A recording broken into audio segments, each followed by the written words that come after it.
¿Cómo les va? Vamos a ver un poco de las patologías que comprometen el mediastino y el estudio por imágenes de las mismas. Así que vamos a repasar las divisiones del mediastino, identificar las lesiones más frecuentes y comprender la utilidad e indicación de los métodos de diagnóstico por imágenes. Desde el punto de vista de las imágenes, se ha propuesto una división topográfica del mediastino que la creó el doctor Felson y luego fue modificada. Como ven en la radiografía de perfil, hay trazadas líneas verticales que pasan la masa anterior por delante, por el pericardio anterior y sigue para arriba por delante de los grandes vasos, y después otra línea vertical, más posterior, que pasa por el pericardio posterior y por la pared posterior de la tráquea. Estas líneas dividen el mediastino en un mediastino anterior, medio y posterior. Además hay una línea horizontal a nivel del ángulo esternal o ángulo de Lewis, que lo dividen a su vez en un mediastino superior. Recordemos que esta área anatómica está ubicada en el tórax, entre el esternón adelante, la columna vertebral atrás y lateralmente limitadas por las pleuras parietales de ambos hemitórax. Esta división topográfica que utilizamos los radiólogos tiene que ver con recordar qué estructuras está en cada una de estas áreas, y a partir de saber qué estructuras normales hay, podemos saber qué lesiones pueden asentar en estas mismas estructuras. Así, en el mediastino anterior tendremos el timo, ganglios linfáticos, grasas, vasos mamarios internos.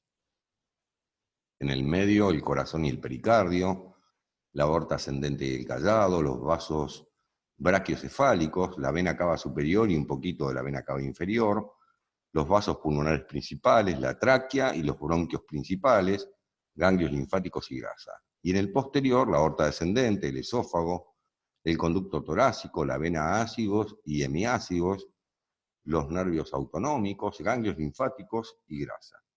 Así que sabiendo qué estructuras hay en cada una de estas áreas, de esta división, uno puede recordar mejor qué patologías podemos encontrar en cada una de ellas.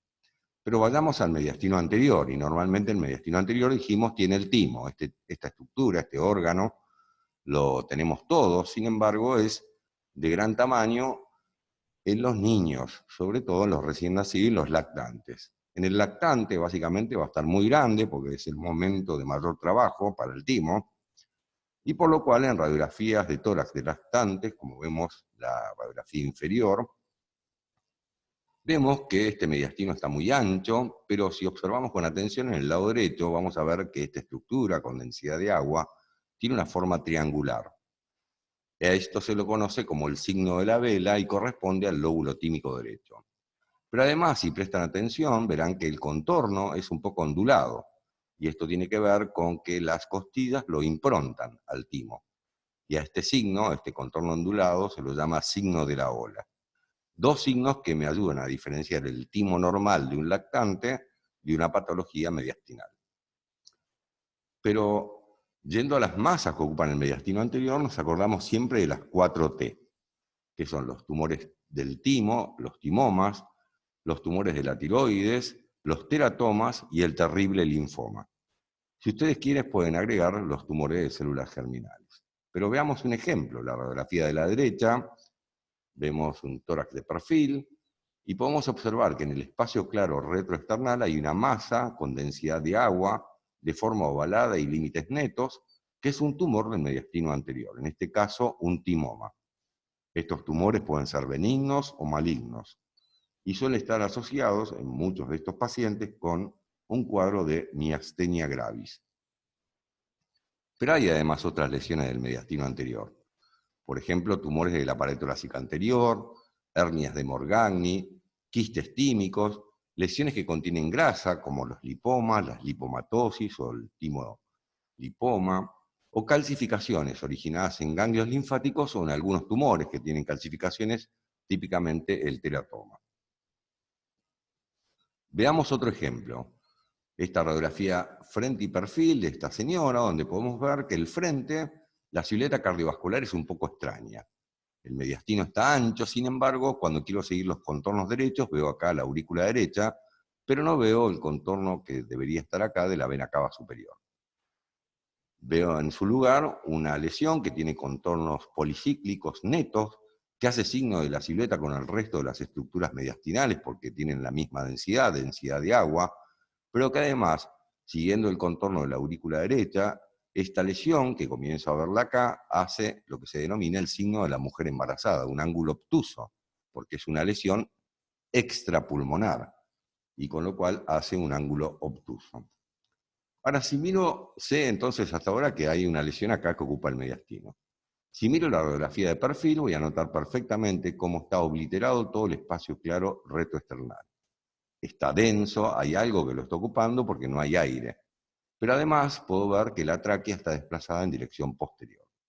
Esto me confirma que la masa, este ensanchamiento del mediastino, está provocado por una masa que ocupa el mediastino anterior. Pero hagamos un ejemplo y cómo los estudiamos. Los estudiamos con tomografía computada con contraste del tórax.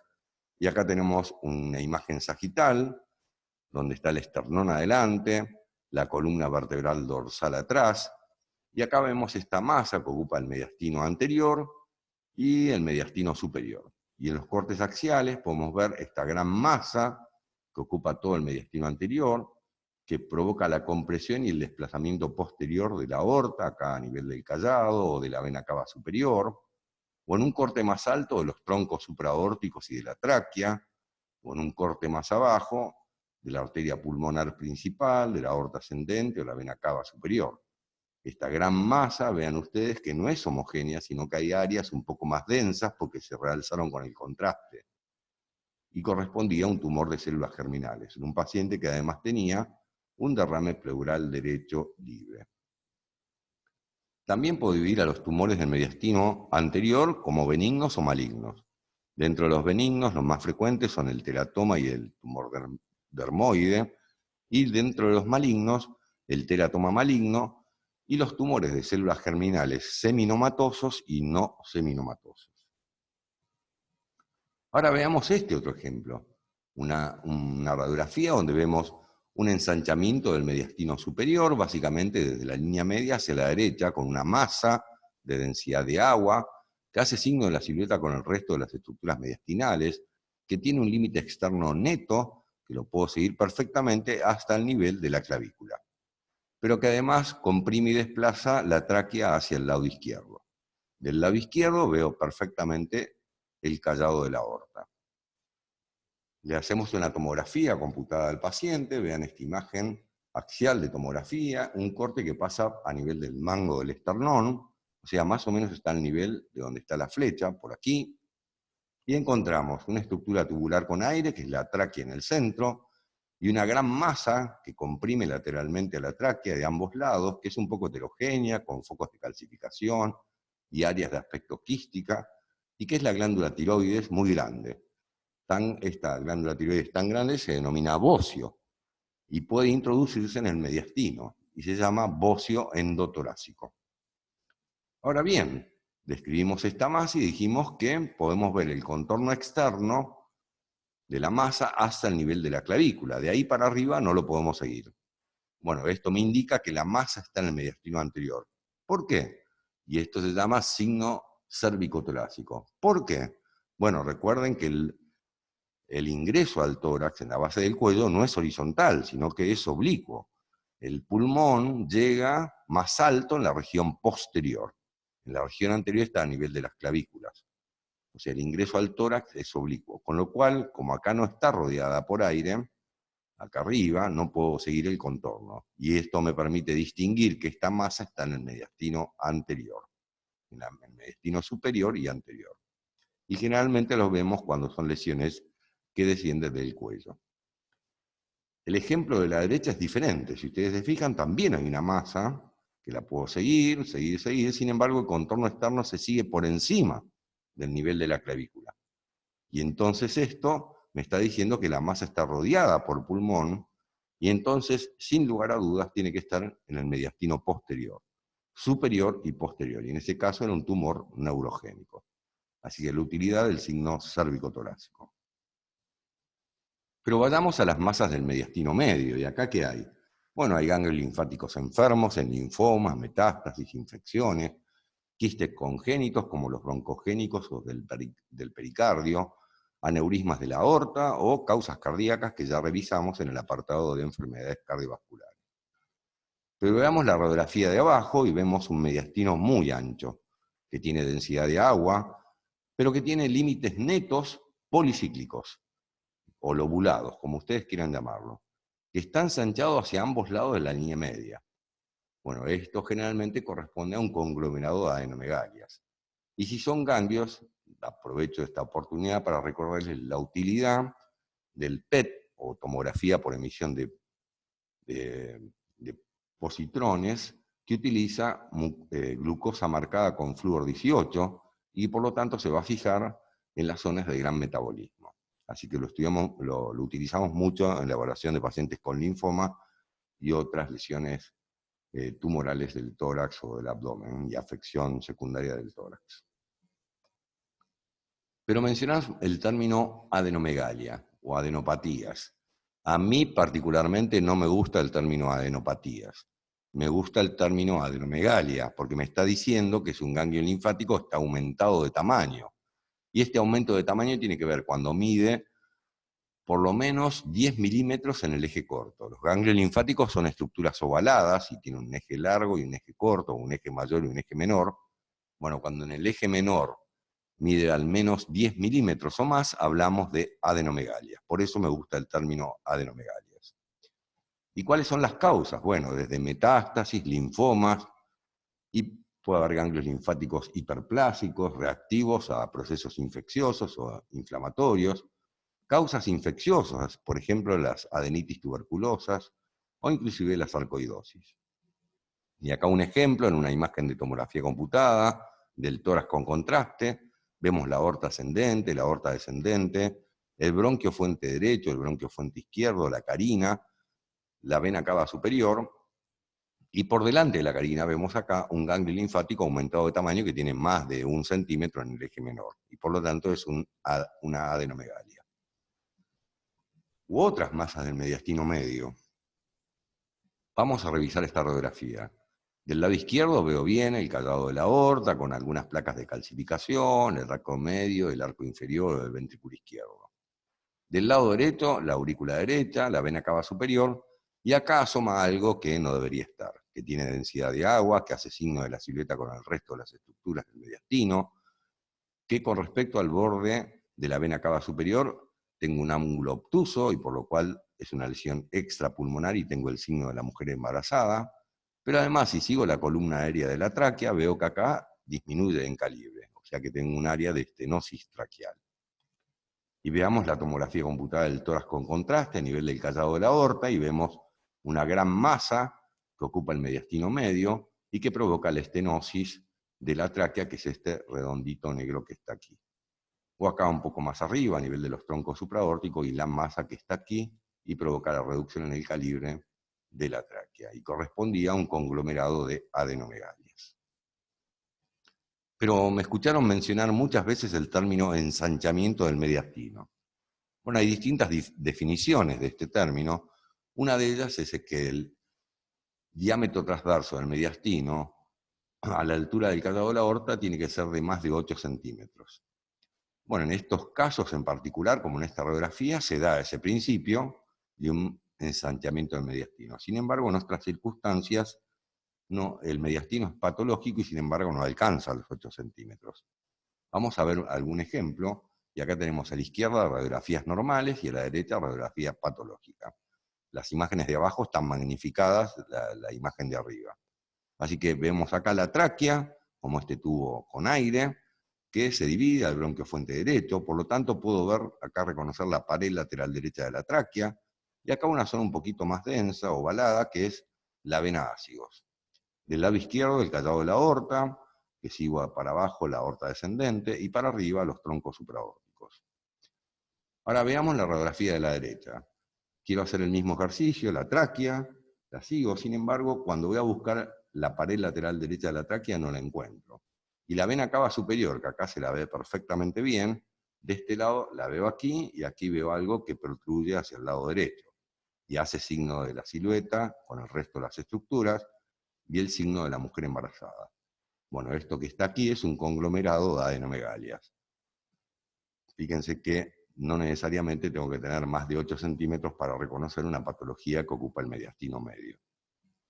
U otro ejemplo de tumor del mediastino medio, por ejemplo acá una masa con densidad de agua, con límites netos, superpuesta al hilio acá, y acá, justo a nivel del hilio, esto que es un quiste broncogénico, uno de los tumores del mediastino medio. Por último, las masas del mediastino posterior. Y acá lo que vamos a tener son tumores neurogénicos, lesiones quísticas congénitas, como los quistes de duplicación del esófago, o los meningoceles del raquis dorsal, los aneurismas de la aorta descendente, las dilataciones del esófago, por ejemplo en la calasia o tumores propios del esófago, las hernias diafragmáticas como la hernia hiatal, adenomegalias porque hay ganglios también en esta porción del mediastino, y lesiones de la columna vertebral dorsal, en particular la tuberculosis, que cuando la compromete provoca gran destrucción de vértebras con abscesos paravertebrales muy grandes que simulan masas. A esta enfermedad tuberculosa del raquis se lo denomina mal de Pot. Y veamos algunos ejemplos. La radiografía de la derecha, vemos la de perfil de tórax, el callado de la aorta descendente, y acá una gran masa que correspondía a un aneurisma de la aorta descendente. O esta tomografía computada, donde vemos la aorta ascendente, la aorta descendente, y justo por detrás una masa que ocupa el mediastino posterior, que está paravertebral izquierda, y que correspondía a un tumor neurogénico. Pero también podemos ver esta radiografía, que es de una niña que iba a comenzar a realizar, no recuerdo si danzas o gimnasia, y le pidieron una radiografía de tórax. Ella estaba completamente asintomática. Y vamos a analizarla, porque es un poco extraña la radiografía. Bueno, comencemos por algún lugar y vamos a ver el contorno de la silueta cardiovascular derecho, perfectamente acá lo vemos, pero aparece una masa acá que no tiene nada que ver con el corazón, inclusive se la sigue por debajo del nivel del diafragma, fíjense que sigue rodeada acá de aire, ¿no? Y del lado izquierdo el contorno cardiovascular, aquí, pero hay otra masa que asoma por fuera, acá, y por lo tanto debe estar en la porción posterior, retrocardíaca, porque el corazón está adelante. Veamos el perfil. Bueno, en el perfil las ubicamos atrás, acá vemos una, y acá vemos la otra, y esta en particular vemos que tiene un ángulo obtuso, y por lo cual otra vez el signo de la mujer embarazada como lesión extrapulmonar. Bueno, esto era un tumor neurogénico benigno que fue operado y que por suerte la niña anda muy bien. Aprovechamos esta radiografía para ver acá excelentemente bien la cisura interlobar menor. O este otro chiquitito, nenito, que también vemos las radiografías y seguimos el contorno cardíaco acá, perfecto, bárbaro. Sin embargo, asoma por detrás del corazón una línea acá que es anormal.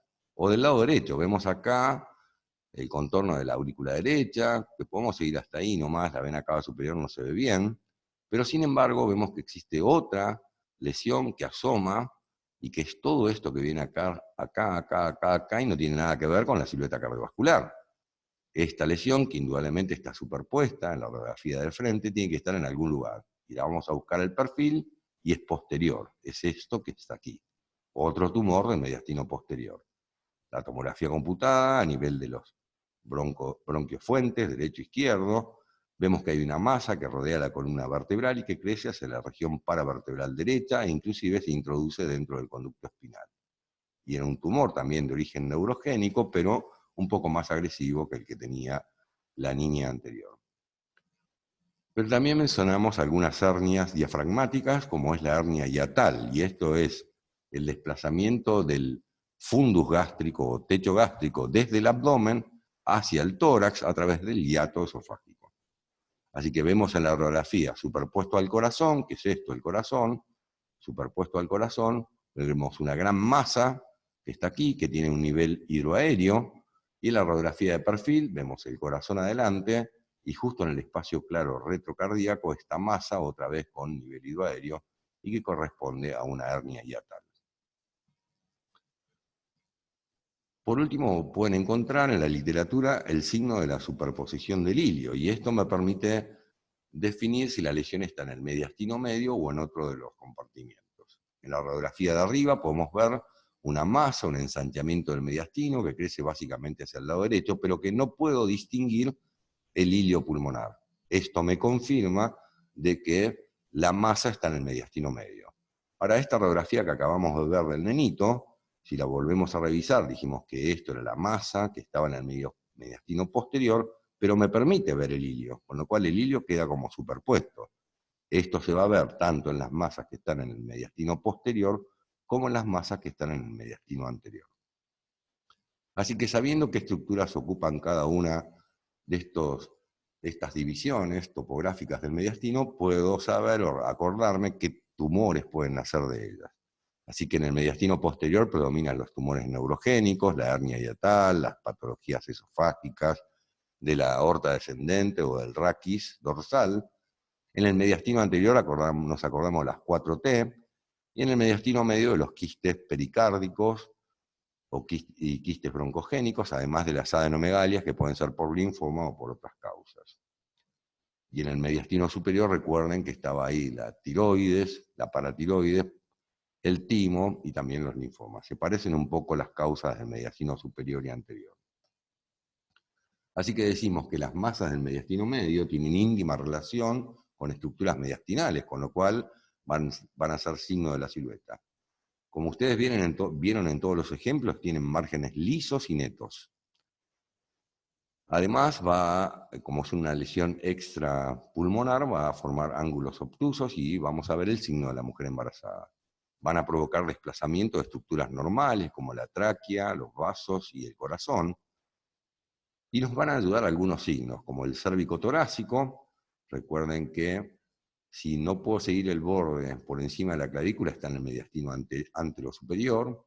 Y si puedo seguir el contorno, está en el mediastino superior pero posterior. Y el signo de superposición del hilio, que también me ayuda a diferenciar las lesiones del mediastino medio de aquellas que están en el mediastino anterior o en el mediastino posterior. Todas estas lesiones básicamente se estudian con tomografía computada con contraste intravenoso del tórax, usamos contrastes iodados, y la resonancia se utiliza en algunas ocasiones, particularmente cuando hay afección del mediastino posterior y afección de la columna vertebral o del conducto espinal y médula espinal. Pero también lo podemos usar en la resonancia cuando hay afección de estructuras nobles, como el corazón, el pericardio y los grandes vasos.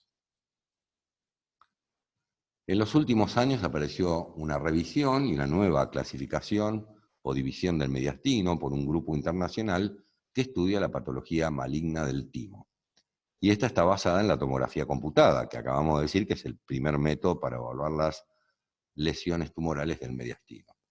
Pero si ustedes se fijan, es similar a la división que vimos al comienzo, sin embargo lo divide en un mediastino prevascular, un mediastino visceral y un mediastino paravertebral. Bueno, simplemente estas modificaciones tienen que ver para correlacionar los hallazgos con las estructuras que contienen y de estas estructuras qué lesiones tumorales pueden nacer. Sabiendo esto, y como está basado en la tomografía computada, esta técnica nos permite además diferenciar qué tumores son sólidos, qué tumores son quísticos, y fácilmente puede determinar si hay grasa o no hay grasa. Con lo cual, si encuentro una lesión que es sólida, por ejemplo, y es visceral, bueno, ahí tengo, y está en el compartimiento visceral, ahí tengo todos los tumores que puedan asentar allí, o si es quístico, o si tiene grasa, etc.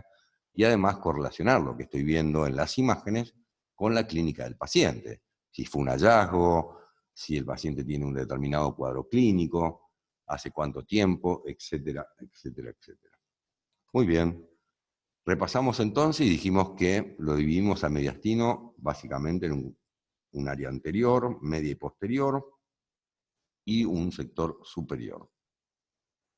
Que esto nos ayuda a conocer qué patologías se asientan en cada una de estas áreas.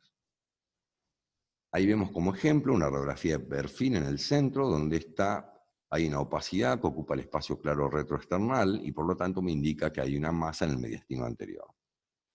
Pero también revisamos que todos estos tumores los estudiamos con tomografía computada con contraste del tórax, como primer técnica, y allí repasamos la presencia de adenomegalias y definimos la adenomegalia como aquel ganglio linfático que tiene más de o igual o más a 1 centímetro en su eje menor, y que sus causas son múltiples.